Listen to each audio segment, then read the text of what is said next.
All right, family to me only has one meaning. So no matter who you are or where you're from or what color you are, that really shouldn't matter. Depending on how much you love your family, right? One another. So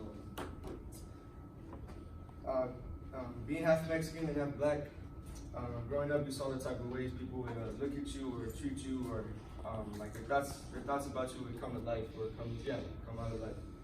But growing up and getting more older, you see that people will treat you differently. Like they're more accepting of you, more accepting of your family, the different ethnicities that you have in your family. So nowadays it's a lot better. So today I will discuss the changes that have occurred for interracial families over the years, from marriage, adoption, and also blood.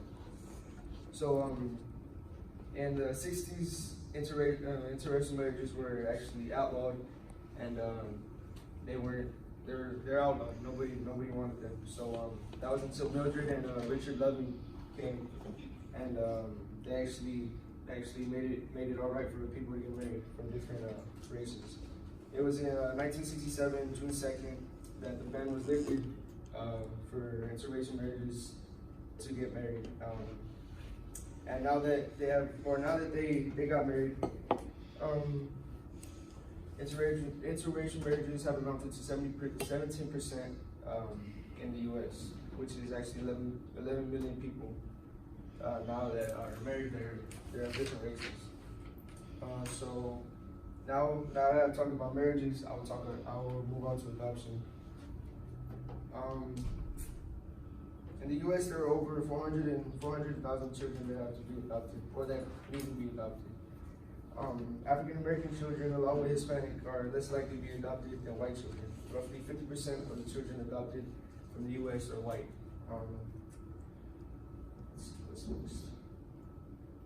So now that I talked a little bit about, this was back to the marriage. This was Richard and Mildred Loving, and it was in 1967. That's adoption. Blood family. Moving on to blood family. If you are born into a family with two parents, different ethnicities, it might be a little bit of trouble for you. People might look at you differently. You might face a little trouble. But I remember in elementary, being the way I am, I was ashamed of being half African American, because there's nobody else who would like me, and everybody would ask me, are you black, right? And I would say no. I would say no, I'm not, because I would be ashamed of it. And finally, until 4th, 5th grade, I met somebody else like me, and I started being appreciative of it. And so yeah, I started being appreciative of it. So again, going back to the marriage, percentage of newlyweds married to a spouse of different race has increased by over 5 times, from being 3% in the 60s number, according to 2015 poll, has risen to 17%.